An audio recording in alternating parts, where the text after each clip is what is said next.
pendengar akan kita simak Manjada Wajada. Bismillahirrahmanirrahim. Assalamualaikum warahmatullahi wabarakatuh. Saudaraku pendengar Persada FM dan pemirsa Persada FM dimanapun Anda berada. Alhamdulillah jumpa lagi kita di program Manjada Wajada, hadir untuk Anda untuk selalu memberikan inspirasi, motivasi, semangat dari sosok-sosok inspiratif yang tentunya kita undang di program ini khusus agar bisa bercerita dan bisa kita ambil banyak hikmah ya dari perjalanan perjuangannya. Nah, pada kesempatan Manjada Wajada kali ini kita bertemu dengan Bapak Dr. Haji Muhammad Kurniawan Budi Wibowo SAG SH.MH. Beliau adalah Rektor Institut Islam Mambaul Ulum Surakarta. Dan pada kesempatan kali ini pun kami berada di kampus pusat ya dari IIM Surakarta. Beliau sudah ada di tengah-tengah kita. Assalamualaikum warahmatullahi wabarakatuh Bapak. Waalaikumsalam warahmatullahi wabarakatuh. Terima kasih Persada FM telah hadir di IIM. Dan pemirsa dan pendengar dimanapun Anda berada, kalau biasa di kampus dipanggilnya Pak, siapa Pak? Kalau di kampus saya sering dipanggil kalau senior manggil Mas Rektor, tapi kalau yang di junior saya manggilnya Pak Rektor itu. Iya, Pak kok. Ya, kalau manggil di sini Pak Rektor gitu. Iya. Namanya hilang ya selama menjadi Pak Rektor ya atau Mas Rektor ya. Dulu saya itu waktu di sini sebelum menjabat itu saya yang pertama kali di tenaga kependidikan yang pertama kali haji, orang manggil saya itu bukan nama Pak Haji itu tadi makanya sampai menjadi ini saya dipanggilnya itu bukan nama begitu. Iya. Ya, dan kalau Pak, saya boleh panggil Pak Kurniawan ya. Kalau Pak Kurniawan sendiri ini lahirnya di mana Pak? Dulu kecilnya di mana Pak? Saya lahir di Blimbing, Wonorejo, Polokarto, Sukoharjo. Kemudian besar di Cemani, Grogol, Sukoharjo. Kemudian menikah tinggal di Tipes, Serangan, Kota Surakarta. Iya. Enggak keluar Solo. Ya, saya keluar Solo hanya untuk kuliah S3 saja. Untuk S1, S2 itu di Solo ya. Pak Dr. Kurniawan tentunya menjadi seorang rektor muda ini patut untuk kemudian kita ambil banyak hikmah mudah-mudahan ya, banyak inspirasi yang kita dapatkan. Bapak sendiri lahir tahun berapa Pak? Saya lahir pada tanggal 16 Maret 1976. Ya, berada di Sukoharjo. Kemudian dari itu saya sekolah SD, SMP, SMA, S1, S2 itu berada di Solo. Ya, sehingga hanya S3 saja saya keluar dari kota Solo, yakni di Gajah Mada University, Fakultas Hukum. Ya, tapi saya lulusnya di Unisula. Saya beasiswa di UGM, gitu ya. Wah, menarik ya. Tapi memang tidak jauh-jauh dari kota Solo. Jogja ya masih situ, Unisula masih Semarang lah. Nggak begitu jauh ya. Baik, kemudian bisa sedikit diceritakan masa kecilnya Bapak saat ini sebagai seorang rektor. Apakah dari kecil memang suka di bidang pendidikan Pak? Alhamdulillah ketika itu Bapak PNS di kantor urusan agama. Kalau PNS KUA itu dulu itu zaman-zaman presiden kedua itu kan sulit, artinya sekarang kan PNS sudah punya mobil, dulu itu orang nggak punya motor, itu nggak punya, hanya sepeda itu. Kemudian gaji PNS juga sedikit ketika itu. Ketika itu saya harus bekerja, artinya karena saya itu orangnya suka dan senang sekolah, itu saya itu udah waktu SMA itu sering dengerin Allah itu tidak akan merubah seseorang apabila orang itu tidak mau merubah. Pada waktu saya coba, karena saya nggak punya apa-apa, saya lulus SMA itu kerja nyablon. Karena nggak mampu untuk menguliahkan, karena saya anak yang keempat dari 5 bersaudara, semua kakak-kakak nggak ada yang kuliah, kecuali kuliahnya biaya sendiri. Ya. Pada waktu itu saya sambil kuliah, kemudian sambil nyablon di tempat Pak Purung Ruki itu Pak Purnomo. Kemudian setelah itu hanya beberapa 1 tahun pindah lagi ke percetakan Mentari Buku itu. Sehingga ketika itu uang kita tabung untuk bisa membayar SPP gitu. Tapi kalau kita melihat dari segi itu memang gimana ya, yang namanya orang kecil itu sudah bekerja keras sehingga dewasa itu menangani problem hal yang itu tuh lebih mudah, lebih ringan gitu. Nah, ketika itu saya punya prinsip itu ketika gaji saya kumpulkan untuk bayar itu. Setelah saya lulus S1, saya itu kepingin S2 padahal. Sehingga itu saya mendaftar di Universitas 11 Maret juga sambil bekerja. Artinya kalau pagi bekerja, siang bekerja, kuliah kan hanya 3 hari ya. Nah, sehingga waktu-waktu yang kosong 4 hari, 3 hari digunakan semaksimal mungkin untuk bekerja. Sehingga setelah itu saya mikir-mikir lagi, sudah S2 selesai, kemudian lah baru menikah.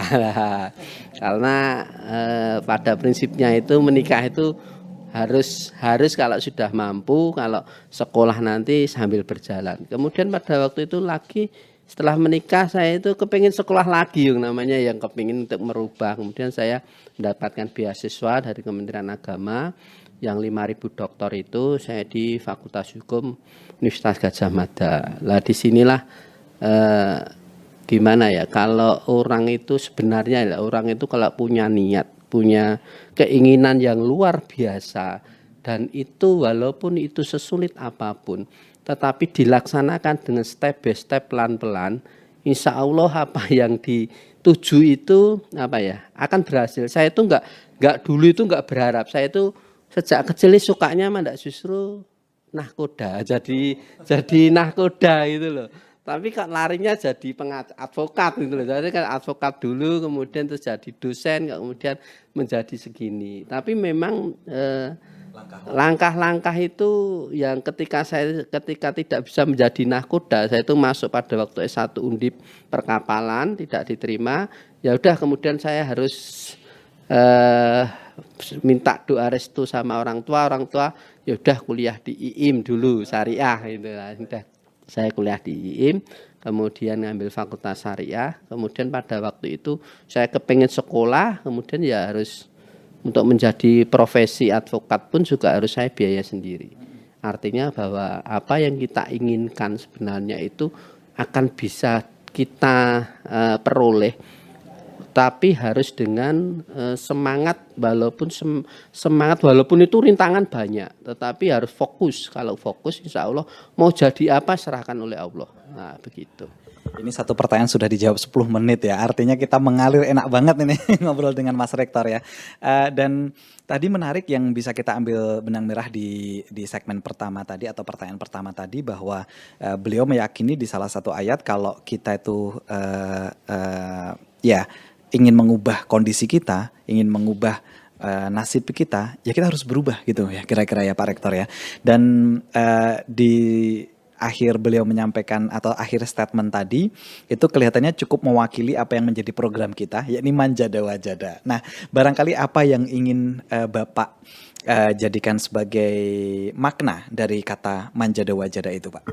Jadi begini, seseorang itu kalau menginginkan sesuatu, ketika menginginkan sesuatu itu harus benar-benar dengan niat yang tulus, artinya tulus dan ikhlas. Artinya menghadapi apapun juga dengan ikhlas. Lah ilmu ikhlas ini yang sulit. Ketika harus bekerja yang tidak sesuai dengan spek atau keinginan atau derajat ya, bahasanya derajat itu harus kita lakukan gitu loh. Artinya untuk apa? Untuk mencari jalan yang terbaik itu memang harus butuh kekerasan seperti itu. Seperti yang saya lakukan itu ya, saya kalau melihat teman-teman saya gitu, seangkatan saya itu dulunya itu kalau melihat itu bahasa Jawa itu rekoso aku. Tapi endingnya saya melihat itu ya endingnya banyak yang lebih baik dari mereka. Lah saya itu juga untuk mencari sebuah kekuasaan itu saya tidak ambisius. Artinya ketika saya dicalonkan rektor, saya enggak nyalon rektor, saya dicalonkan rektor.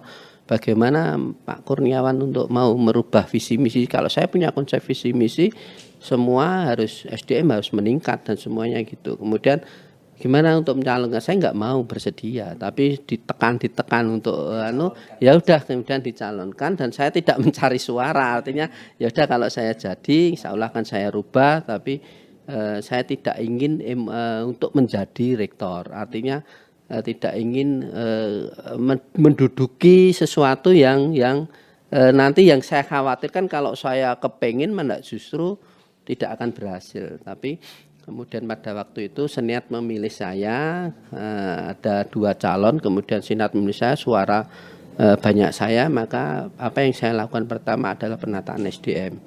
Jadi sumber daya manusia ini penting. Wah, tempat itu enggak penting. Yang pertama itu sumber daya manusia, maka harus dirubah dan mencari yang tidak efektif kita efektifkan, kalau tidak mau efektif ya harus kita dudukkan, artinya tidak kita masukkan dalam tim untuk merubah sebuah perguruan tinggi, karena mengurus perguruan tinggi itu juga tidak mudah, artinya ada juga pendidikan, kemudian penelitian, pengabdian, itu yang belum nanti teman-teman yang lain yang mempunyai berbeda-beda, artinya berbeda-beda dalam latar belakang dan lain sosial, ini juga berpengaruh. Lah disinilah kemudian alhamdulillah selama 2 tahun ini kami bekerja secara tim, kemudian bisa menaikkan, artinya kualitas program studi, kita bisa membuka program studi S2, kemudian program-program lainnya misal double degree, kemudian program fast track dalam kuliah dalam waktu S1 S2 5 tahun dan lain-lain, ini kita terus. Kemudian setelah itu baru pembangunan fisik, tapi yang utama itu adalah SDM dulu. Karena dengan SDM itu dapat membangun fisik. Tapi kalau fisik dulu SDM-nya lemah, maka ya hanya sebuah gedung yang bagus, tetapi ke dalamnya nanti rapuh. Begitu. Baik, itulah ya makna Manjada Wajada menurut Pak Rektor atau Mas Rektor, bahwa Manjada Wajada itu harus dibarengi dengan kesungguhan, kira-kira gitu ya. Dibarengi dengan kesungguhan, dibarengi dengan ikhtiar yang maksimal, khususnya mengapresiasi terhadap SDM. Gitu ya, SDM yang kemudian nanti akan diajak mau dibawa kemana nih kira-kira. Kalau institusinya Mas Rektor adalah kampus, ya mau dibawa kemana kampus IM ke depan, kira-kira begitu.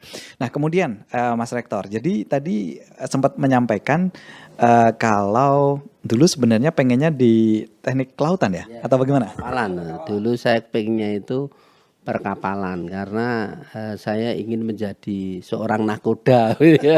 Maka masuklah di undi perkapalan, tapi dalam UMPTN saya tidak diterima, justru saya didapat surat diterima di Politeknik, tapi kayak nggak setuju karena Politeknik D3, maka dan biaya dan lain-lainnya itu juga mempengaruhi, lebih mahal di Politeknik, sehingga kita sama orang tua mengikuti orang tua.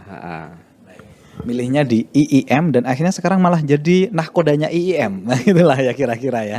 Baik, menarik, dan tentu melalui proses ini Mas Rektor sendiri membuktikan bahwa ternyata kegagalan itu adalah mungkin keberhasilan yang tertunda atau keberhasilan yang diganti oleh Allah dengan derajat yang insya Allah jauh lebih mulia. Kira-kira seperti itu. Barangkali sedikit wejangan atau nasihat kepada siapapun saat ini, terutama generasi muda Mas Rektor, yang saat ini sedang berjuang dan sedang mengalami titik gagal atau titik tidak sesuai ekspektasi. Itu kan kadang-kadang kalut tuh. Kadang-kadang keluar dari nalar gitu. Kalau saran dari Mas Rektor seperti apa? Jadi gini, orang itu pasti punya pada waktu kecil ataupun remaja itu punya sebuah cita-cita, tapi di bawah cita-cita itu ada, misalkan enggak ini harus begini, itu ada, misalkan tidak, cita-cita tidak bisa dijalankan, kemudian tapi saya harus belajar, mau jadi apa, insya Allah belajar, ada pegangan yang harus dia pegang. Lah setelah itu maka harus ini, yang salah satunya itu ikhlas. Lah ilmu ikhlas ini yang sulit. Ilmu ikhlas itu harus bisa dicari semaksimal mungkin, apa yang dilakukan baik itu berhasil atau tidak, itu harus ada keikhlasan yang luar biasa. Karena kalau kita melihat hidup ini kan hanya sebenarnya untuk ibadah. Orang mau bekerja sekaya apapun, orang yang makan sekecang apapun, tujuannya untuk ibadah. Lah, disinilah kalau ilmu ikhlas itu dibarengi dengan tujuan bahwa manusia hidup itu hanya untuk beribadah dan dimanapun itu insya Allah hati tenang dan bisa fokus untuk mencapai sebuah apa yang diinginkan. Nah, apa yang diinginkan ini pasti kadang tidak sesuai apa yang kita inginkan kan begitu lah. Tetapi dinikmati ketika terjadi apa yang tidak diinginkan, maka harus kita nikmati apa yang ada. Ketika apa yang ada kita nikmati, insya Allah akan membawa keberkahan yang luar biasa. Karena bagaimanapun juga Allah tidak akan diam. Artinya Allah tidak akan diam kepada hamba-hambanya yang memang hambanya itu ikhlas, kemudian hambanya itu meniat apapun untuk beribadah. Pada prinsipnya saya juga kadang di sisi lain ya, saya ini juga advokat, kadang di sisi lain itu melihat antara kejadian dengan kenyataan dengan hati itu akan berbeda, kadang seperti itu. Tetapi bagaimanapun juga kita pada fokus bahwa ikhlas dan menjalankan apa yang kita lakukan, bahwa itu semua ibadah. Mau menjadi apapun kalau dinikmati itu akan enak, tetapi harus punya fokus, harus punya cita-cita. Artinya misalkan saya, walaupun sudah tua harus punya cita-cita. Belum dong, belum tua. Misalkan cita-citanya apa? Misalkan, cita-citanya misalkan kalau sudah mempunyai kemampuan ingin untuk membangun masjid ataupun apa harus terus ada itu. Setelah terjadi apa yang kita inginkan, maka harus kita terus, artinya memotivasi diri kita untuk dapat meningkat derajatnya. Kita mencari derajat itu harus setinggi-tingginya. Nah, sampai nanti Allah akan memanggil begitu. Wah, ini menarik sekali. Kalau pemirsa atau pendengar tadi menyimak kata demi kata yang disampaikan oleh Mas Rektor, mudah-mudahan bisa menjadi motivasi begitu. Bahwa tadi beliau sempat menyampaikan kadang-kadang pikiran, hati dan nalar itu kadang-kadang tidak bisa sejalan. Tidak bisa sejalan. Artinya di masing-masing kita yang saat ini sedang mengalami kegagalan, itu bisa saya simpulkan dari Mas Rektor itu sesuatu yang normal sebenarnya ya, Pak Rektor ya. Sesuatu yang normal meskipun seperti perang dingin antara pikiran dan hati. Dan makanya tadi Pak Rektor menyebutkan keikhlasan dan diluruskan niat lagi segala sesuatunya untuk ibadah. Kira-kira seperti itu ya Mas Rektor ya, agar lebih plong seperti itu. Nah kemudian Mas Rektor, bagaimana juga untuk saat ini saudara-saudara kita atau generasi muda kita yang selalu memiliki plan A, plan B, plan C begitu. Lebih ke skala prioritas. Makna skala prioritas ala Mas Rektor itu bagaimana? Ya, makna skala prioritas itu kita melihat bahwa apa yang paling mudah kita capai, maka disitulah dulu kita nikmati. Kemudian baru naik lagi. Seperti saya contohkan, misalkan ketika saya itu menjadi seorang gawe sablon, yaitu kita nikmati, kita ikhlas di situ, bekerja dengan ikhlas. Tetapi tidak untuk di situ terus harus meningkat, kemudian dipercetakan, kemudian lagi di tenaga kependidikan, kemudian lagi ke dosen, kemudian lagi ke struktural. Ini step by step ini tidak bisa langsung harus jadi, itu nggak bisa. Tetapi harus apa yang prioritas yang bisa dilakukan, yang diberikan amanah oleh Allah, kamu harus bekerja ini ya, kita nikmati di situ. Nah, walaupun itu tidak sesuai dengan apa yang kita kendaki, tetapi kenikmatan itu akan membuah keikhlasan sehingga akan meningkat sebuah tingkatan derajat. Tingkatan derajat itu artinya bahwa nanti akan ditempatkan yang lebih bagus. Nanti akan lebih bagus, akan lebih bagus terus.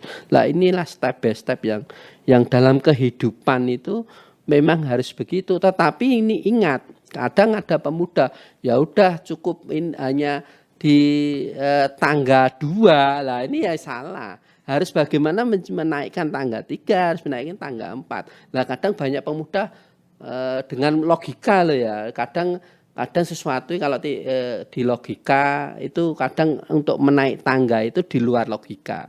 Artinya kalau aku nggak mampu, aku nggak mau sekolah lagi, cukup begini, itu salah. Harusnya apa? Ya sekolah terus, sekolah. kalau nggak buka sekolah itu tidak hanya formal, bisa non formal juga. Artinya gini, ketika dia bekerja, dia punya waktu, ya sekolah.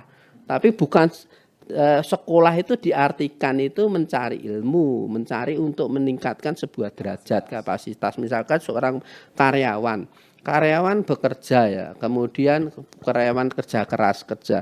Kemudian ketika dia punya waktu luang ya dia mencari pendidikan, lalu pendidikan non formal, bagaimana supaya dapat menciptakan sesuatu atau mempunyai keahlian sesuatu. Lah inilah nanti ketika itu dilakukan dengan ikhlas itu akan naik dalam tangga-tangga berikutnya, sehingga mereka itu akan menjadi seorang yang derajatnya diangkat oleh Allah.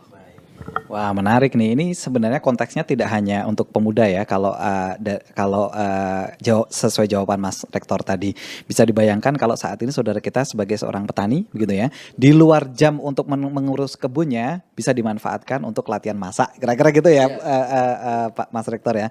Digunakan untuk latihan masak atau digunakan untuk sekarang tutorial di mana-mana ada, Mas Rektor. Bisa belajar dimanapun begitu ya sekarang ya. Baik, kalau kemudian sekarang kita berbicara mengenai kegagalan. Pernah mengalami kegagalan paling terburuk apa? Ya, dan bagaimana caranya bangkit gitu, Mas Rektor?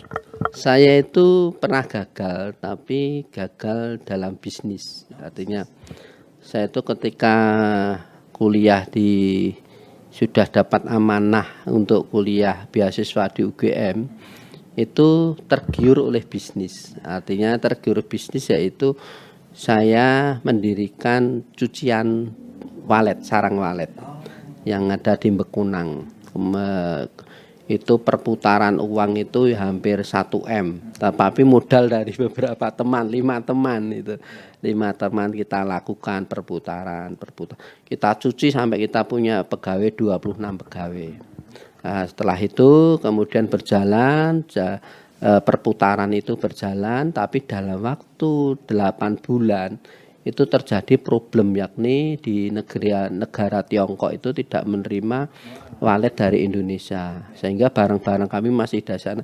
Nah, disitulah kerugian yang luar biasa 1 miliar dari 5 orang, termasuk saya. Nah, ketika itu ya sudah uang habis ya, karena dulu itu sebenarnya kalau Allah sudah memberikan ini ya laksanakan ini dulu. Kadang saya melaksanakan tergiur oleh dunia tadi, tergiur untuk bisnis yang besar. Akhirnya terjun ke walet dan dalam waktu 2 tahun itu habis, uang 1 M itu habis. Karena barang itu ada di Tiongkok, ada di Jakarta. Kemudian tidak bisa, perputarannya sudah habis. Lah di sini terjadi drop sekali. Kuliah ya ngedrop, bisnisnya juga drop, nggak ada. Tapi setelah itu kita bangkit, ternyata Allah itu tidak mengizinkan untuk ini. Artinya tidak bisa orang itu harus kabeh diayai, kalau bahasa tanda kutip Jawa diayai. Maka apa yang harus diberikan yaitu harus diberikan amanah. Nah disinilah ketika itu sangat luar biasa itu karena begini, problem terbesar itu pada orang lain, psikis, artinya psikis. Ketika kita ngajak investasi orang lain dan investasi ini gagal, maka bukan uangnya yang membuat kita tetapi psikis, karena harus mengembalikan, harus gini dikejar. Lah inilah psikis ini itu dengan harta itu mahal psikis. Artinya kalau harta bisa dicari ya, tapi kalau harus mencari dalam waktu beberapa kan nggak bisa. Lah tapi psikis ini yang luar biasa dan itu membuat orang ngedrop. Maka pada waktu itu saya berpikir, maka harus jangan berbenturan dengan psikis. Dengan psikis itu artinya ketika mau berbuat harus dipikir dulu. Artinya bagaimana kegagalannya, bagaimana kalau ini berhasil dan lain-lainnya. Karena nanti kalau terbentur psikis itu semuanya akan menjadi drop. Nah maka untuk itu jangan harus mempertimbangkan yang semaksimal mungkin ketika berbenturan dengan person orang. Bagaimana supaya tidak mendolimi, bahasa dalam kutip, jangan sampai mendolimi, jangan sampai ngakali, jangan sampai melakukan sedikit hal yang membuat orang itu yakin, tetapi pada kenyataannya perhitungan kita nggak matang, sehingga orang itu pasti akan ketika terjadi gagal, maka yang terberat adalah psikis. Baik. Keren sekali apa yang menjadi perbincangan kita. Ini mungkin belum diceritakan di media lain ya. Baru di Persada FM ini mungkin ya. Dan mudah-mudahan bisa menjadi hikmah ya bagi semuanya. Dan saat itu juga Mas Rektor ya hitungannya masih muda lah Pak Rektor ya saat itu ya. Artinya keinginan yang cukup banyak ketika diayahi semuanya, bahasa beliau tadi, itu belum menjamin bisa berhasil semua gitu ya. Dan ini kelihatannya menjadi bekal bagi siapapun. Yuk bismillah, satu fokus dulu gitu ya. dan dikerjakan dengan sungguh-sungguh begitu. Dan Mas Rektor sendiri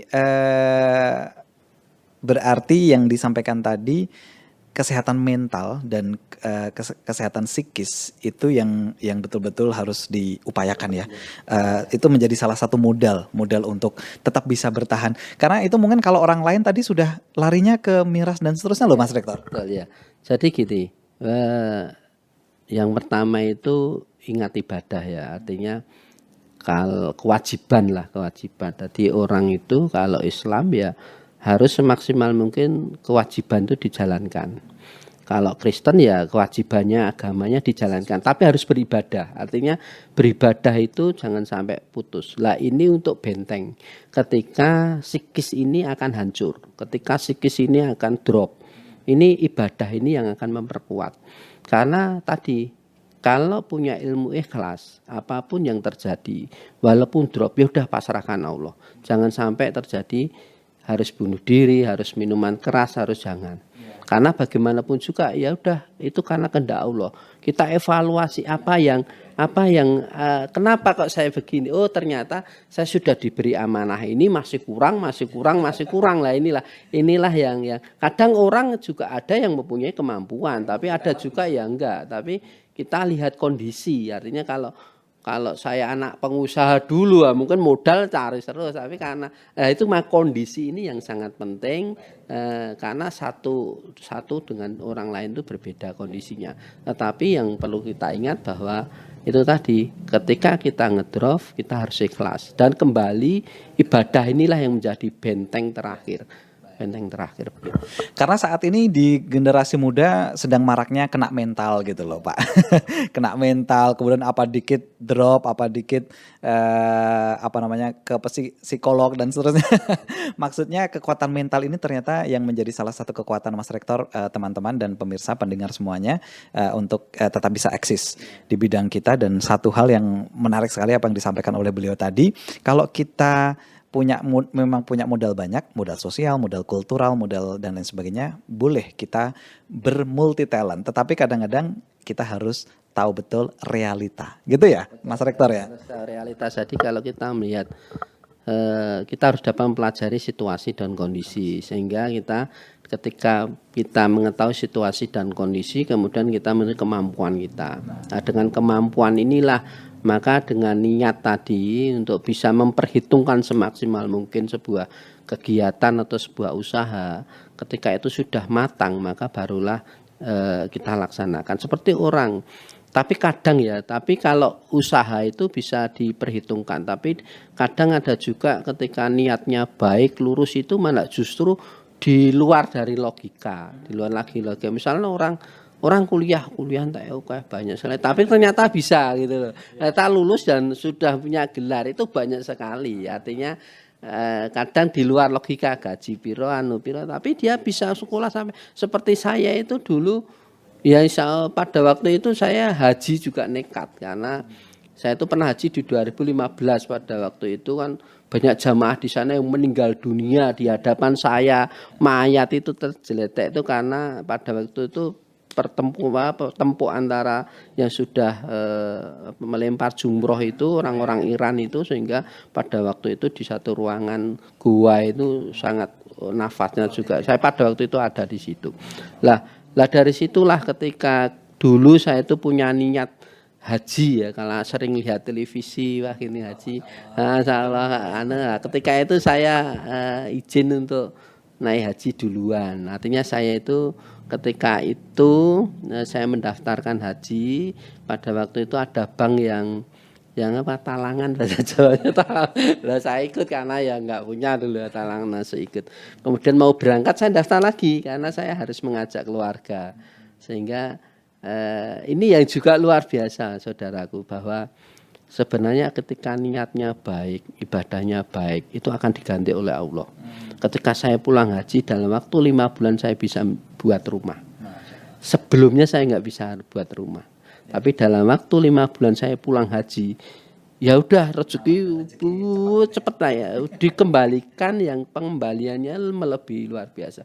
Saya bisa daftar semuanya, kemudian saya bisa beli rumah. Lah ketika niatnya itu bagus, ibadah, kemudian fokus, dan semuanya ikhlas, orang tua ikhlas, artinya doa restu, istri ikhlas, anak ikhlas, semua di lingkungan ikhlas, insya Allah itu akan diganti oleh Allah yang luar biasa. Itu Menarik sekali pemirsa dan pendengar. Sesuai dengan tema kita, yakni kejar mimpi, andalkan ilahi. Jadi kalau dilihat dari pemaparan Mas Rektor tadi, beliau tuh mengandalkan Allah itu totalitas. Mengandalkan Allah itu jor-joran lah bahasa Jawanya gitu. Jadi Allah yang kemudian menjadi tempat untuk kekuatan kita, kira-kira seperti itu. Mendapatkan prinsip seperti ini tidak instan, saya yakin, Mas Rektor. Artinya bisa jadi didikan keluarga dan lingkungan keluarga mempengaruhi. Bisa sedikit dibagikan agar bisa diduplikat oleh seluruh pendengar. Ya, gini ya, intinya itu sebenarnya kalau saya itu ya jarang ada kan, tapi intinya orang tua itu sering mendoakan di tengah malam itu sholat. Kemudian di keluarga kami itu istri saya itu juga sering sholat malam. Artinya disitulah doa-doa, sehingga kalau saya ya kadang ya artinya tidak sering ya, tidak seinstan semanda, justru yang instan keliling-keliling itu yang mendoakan saya itu, artinya itu yang menjadi doa. Kemudian ketika mau berangkat kerja, sholat duha ini 2 rakaat. Ini yang juga menjadi sebuah kekuatan. Saya bayangkan pada waktu saya daftar haji mau pelunasan itu saya nggak punya uang. Saya punya uang 3 juta, pelunasan itu 10 juta pada waktu 35, 36. Kalau saya nggak punya. Tetapi alhamdulillah besok pelunasan hari ini ada. Itu. Kemudian setelah pelunasan saya nggak punya itu, kemudian saya punya prinsip sebelum berangkat saya daftarkan keluarga dulu haji. Istri saya daftar lagi, jadi saya sudah bisa daftar 2. Setelah itu pulang itu tadi, masya Allah tadi ketika sesuatu itu diniatkan oleh Allah walaupun belum tercapai, tapi punya niat, kemudian punya agreement pada Allah, ya Allah tolong apa yang aku yang cita-citakan nanti, apa yang aku harapkan ini mohon untuk dibantu. Itu agreement. Ketika terjadi agreement, kemudian kita step by step, kita ikhlas, tetap kita tidak bisa langsung, itu nggak bisa, harus pasti akan melalui rintangan-rintangan. Nah, ketika terjadi rintangan dan kita ikhlas, ya sudah pasrahkan, insya Allah semua akan tercukupi. Menarik pendengar dan pemirsa, mudah-mudahan kekuatan doa itu bisa kita duplikat ya, dan ternyata tidak sekadar doa kita, tetapi doa orang-orang yang ada di sekitar kita, orang tua itu yang betul-betul menjadi kekuatan. Tadi menurut Mas Rektor yang intens berdoa malah orang tua dan istri. Artinya apalagi kalau tambah kita gitu loh Mas Rektor. Artinya kekuatan dari berbagai pihak yang mungkin melesatnya lebih jauh karena kita betul-betul 100% hanya mengandalkan Allah gitu ya, mengandalkan ilahi begitu. Nah Mas Rektor, kita berbicara hal yang cukup ringan karena banyak yang berat tadi ya. Alhamdulillah bisa kita terima dengan sangat baik. Mas Rektor berarti sekarang masih bisa nyablon dong? Ya kalau saya itu dulu mencampur obat sablon di ember itu di bahan kimia, kemudian kita aduk walaupun baunya sangat menyengat, kemudian kalau selesai kita namanya sekrel itu. Ya insya Allah saya bisa, masih bisa. Baik, nyablon masih bisa. Kemudian tadi di percetakan berarti kalau pas di percetakan posisinya apa Mas Rektor? Saya percetakan itu nyusun dulu kertas jadi buku. Dulu itu kan nggak ada mesinnya. Mesinnya Hamada. Ketika cetak, kemudian buku-buku kita susun. Setelah itu kita krek, kemudian kita ceglokin jadilah buku. Karena dulu di penerbit Mentari, jadi tidak seperti sekarang yang mesinnya pada waktu tahun 2000-an kan kita yang tangan yang bekerja, tapi karena sekarang kan yang bekerja mesin. Nah itu hampir saya 3 tahunan lah. Jadi apapun yang kenapa kok saya itu senang, karena saya ingin mengejar sesuatu, apapun yang ada di situ saya nikmati. Itu harus dinikmati, kalau nggak dinikmati gembrundel, akhirnya nggak ikhlas timbul. Ketika nggak ikhlas timbul, semangat kerja nggak ada. Walaupun seseorang itu pasti akan mengalami pada detik-detik itu, artinya gini, wah jenuh, itu kan biasa pas orang jenuh. Tapi ketika jenuh, maka kita harus dapat konsen bahwa ilmu ikhlas ini harus ditimbulkan. Kalau sudah timbul jenuh ini, wah urip ya untuk apa ya? Untuk ibadah kan, ibadah kita bekerja untuk anak istri kan ibadah. Itu harus kita timbulkan terus. Ketika itu berlawanan antara sifat jenuh dengan ikhlas ini selalu bertempur di jiwa itu pasti. Tapi dinikmati harusnya itu. Tadi saya juga sempat men-spill selalu ada perang dingin di dalam diri kita ya kadang-kadang ya. Baik, kemudian di dunia percetakan masih bisa, nyablon masih bisa pendengar, dan kalau keseharian Mas Rektor untuk tidak terlalu mikirkan kampus banget, biasanya hobinya apa Mas Rektor? Saya hobi bersepeda lah di sini ya. Jadi olahraga. Orang olahraga, saya olahraga itu untuk apa? Agar ibadah lebih kuat. Makan untuk ibadah. Jadi semua dikonsentrasikan beda.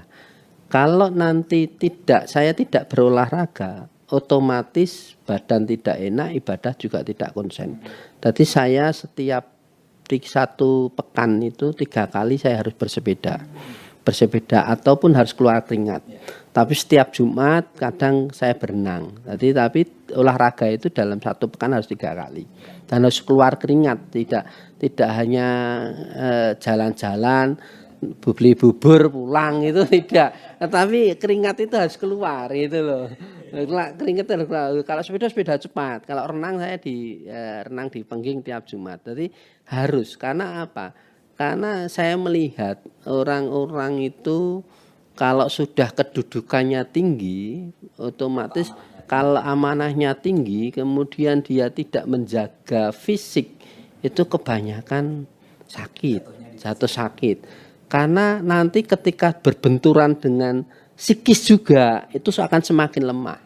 Maka fisik ini juga harus sangat penting, harus dijaga. Artinya tapi ya itu tadi harus berkualitas, olahraga yang berkualitas, jangan yang seperti saya katakan tadi, jangan seperti itu, cuma jalan makan ulang, kalorinya itu nggak akan perhitungkan kalorinya. Artinya ketika kita olahraga kalorinya terbuang berapa, kita masukkan kalorinya berapa, kalau itu melebihi kalorinya ya sama juga gitu. Tadi olahraga itu sangat penting karena untuk menguatkan ibadah. Makan pun juga harus bergizi supaya ibadah juga kuat gitu. Baik, yang sering lupa olahraga saya salah satunya, dan mungkin teman-teman yang lain atau pendengar dan pemirsa yang lainnya itu juga harus kita pikirkan gitu ya kira-kira ya Mas Rektor ya. Baik, kemudian sampai di titik saat ini masih punya cita-cita apa lagi agar setiap harinya masih punya ambisi yang positif ya. Ambisi yang positif, kemudian semangat yang positif, apa yang dicita-citakan dalam jangka waktu dekat, menengah atau panjangnya Mas Rektor? Ya, kalau dalam waktu panjang menjadi guru besar ya, artinya karena bagaimanapun juga guru besar itu penting bagi lembaga, untuk lembaga. Kemudian di jangka-jangka menengah ini, kalau di kampus ini saya harus bisa membuat program studi yang baru, yang memang program studi itu dapat masyarakat dapat menginginkan terhadap program itu. Artinya akan kita buka ke depannya itu program studi menjadikan universitas, kemudian menjadi program studi umum, sehingga hal ini nanti akan menjadi sebuah generasi, menjadi generasi. Bagaimanapun juga kan apa yang ketika orang hidup ya, ketika orang hidup pada tempat-tempat tertentu, apa yang Anda bisa berikan pada itu, kan begitu. Apa yang Anda harus bisa berikan.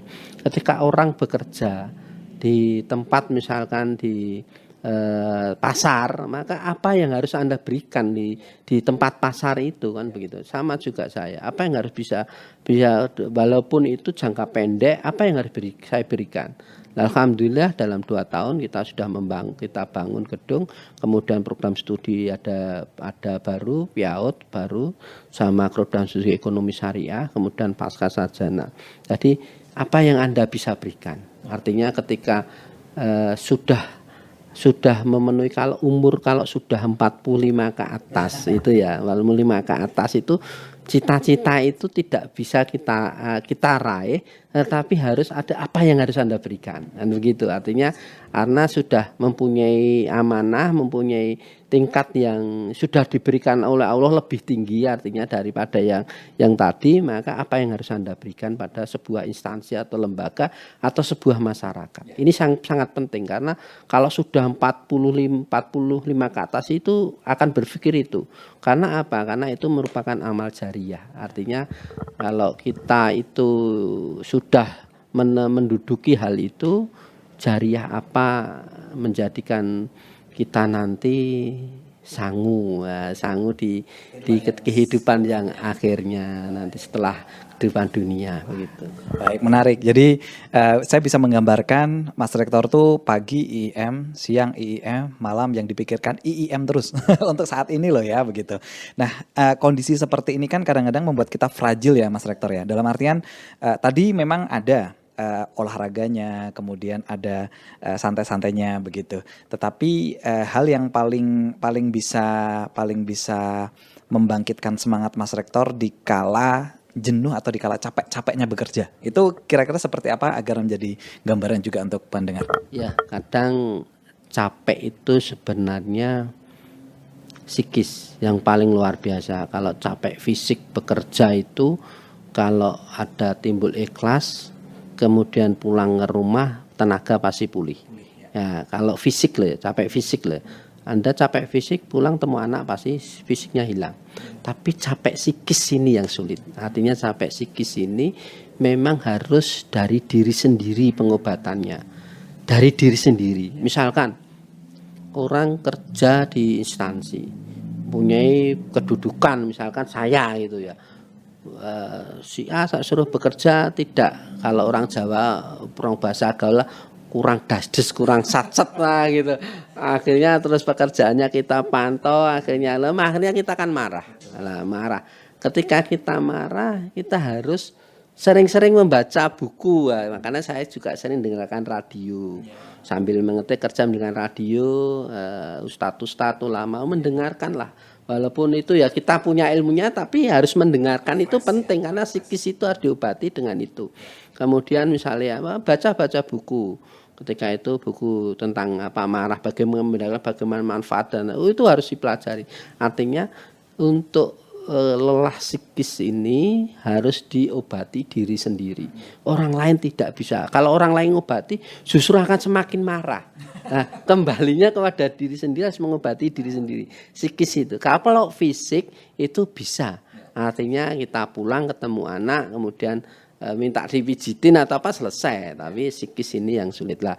Pasti orang akan mengalami yang namanya lelah psikis. Nah, lelah psikis ini yang luar biasa, bisa menghancurkan segalanya. Artinya orang bisa menimbulkan dampak-dampak negatif. Maka itu harus diobati pada dirinya sendiri. Artinya harus segera diobati. Apa kekurangan saya, kemudian ini kok begini, bagaimana saya harus mengatasinya dengan cara ini. Sehingga nanti ketika bekerja lagi itu kita sudah mempunyai benteng. Oh, ya sudah kemampuannya segini. Oh ya udah. Jadi keikhlasan itu harus terus itu pada posisi maka ilmu ikhlas ini kadang dikuasai, kadang tidak, kadang meredup, kadang naik, kadang lah ini yang harus itu. Ya. Jadi pendengar dan pemirsa, berterima kasih atau apresiasi itu tidak sekedar diberikan untuk orang lain, tapi kadang-kadang berterima kasih untuk diri kita sendiri gitu ya. Itu yang juga penting, dan itu yang akan ada kekuatan dari dalam diri kita menurut Mas Rektor, agar kita kalau pas lelah itu ya segera bisa bangkit. Kira-kira gitu ya Mas Rektor ya. Waduh, menarik nih. Dan kalau kemudian saat ini kan anaknya Mas Rektor tidak hanya anak-anak yang di rumah. Anak-anak yang di IM kan juga ribuan sekarang. Dengan karakter yang berbeda, dengan tujuan hidup yang berbeda, kemudian dengan latar belakang sosial kultural yang tentunya berbeda. Bagaimana kemudian Mas Rektor selalu menempatkan diri sebagai orang tua atau kakak-kakak bagi adik-adik mahasiswa gitu. Ya, jadi alhamdulillah di sini ada 2.000 mahasiswa, sehingga ada beberapa dosen dan rekan ada hampir 100. Ya, di sini kita harus bisa, yang pertama itu harus bisa memahami karakter mereka dulu. Sehingga ketika kita bisa memahami karakter mereka, maka kita harus bisa berhadapan ataupun harus bisa menyesuaikan karakter mereka. Agar apa? Agar bisa komunikasi. Jangan ego. Artinya ego itu ya kamu harus menyesuaikan karakter saya, tidak bisa.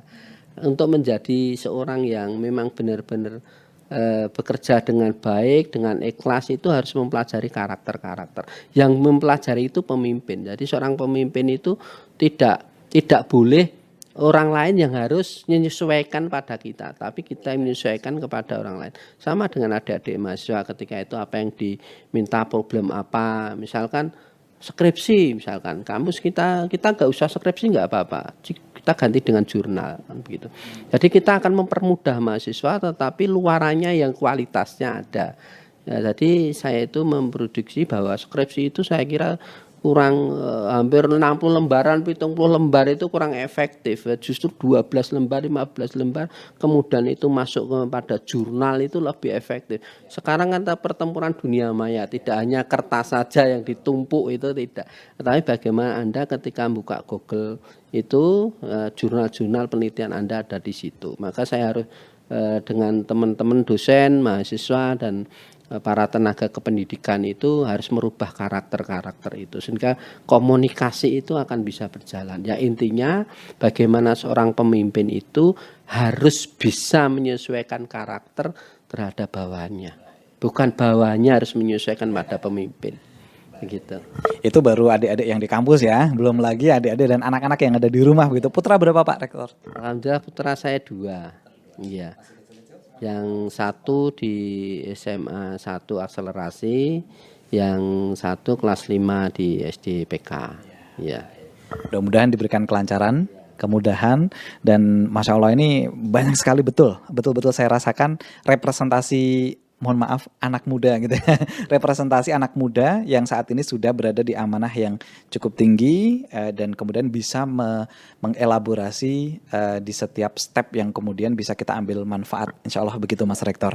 Dan terakhir barangkali sebagai pesan untuk seluruh pendengar di bidang masing-masing, karena pendengar kita ada yang petani, ada yang dosen, ada yang dokter, ada yang macam-macam begitu Mas Rektor, agar mereka juga bisa menduplikat semangat Mas Rektor dan juga yang menjadi pegangan atau prinsip hidup Mas Rektor yang ingin dibagikan. Monggo sebagai pesannya.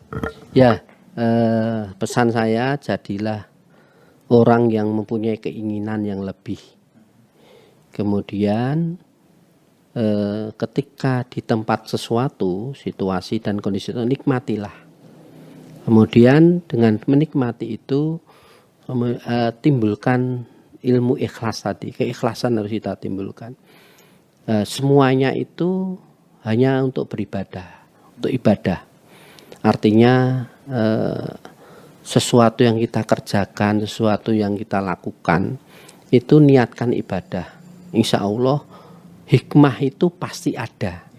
Hikmah itu pasti ada, dan Allah itu pasti akan menaikkan derajat seseorang apabila orang itu mau berusaha yang lebih baik. Tetapi harus kondisinya mempunyai sebuah keyakinan. Artinya mempunyai apa yang kita raih. Seorang petani harus punya meraih apa? Harus mempunyai keinginan.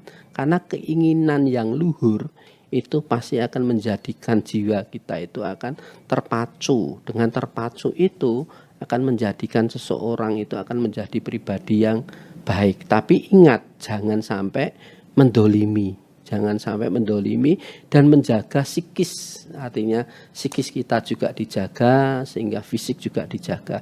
Agar apa? Agar nanti ibadahnya lebih baik lagi. Mungkin itu. Terima kasih Mas Rektor, ini tanpa skrip.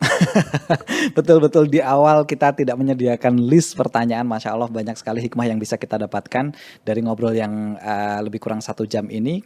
Mudah-mudahan tidak bosan Mas Rektor. Kapan-kapan kita repoti lagi dengan tema-tema yang mudah-mudahan bisa lebih mengedukasi kepada masyarakat. Assalamualaikum warahmatullahi wabarakatuh Mas Rektor. Waalaikumsalam warahmatullahi wabarakatuh.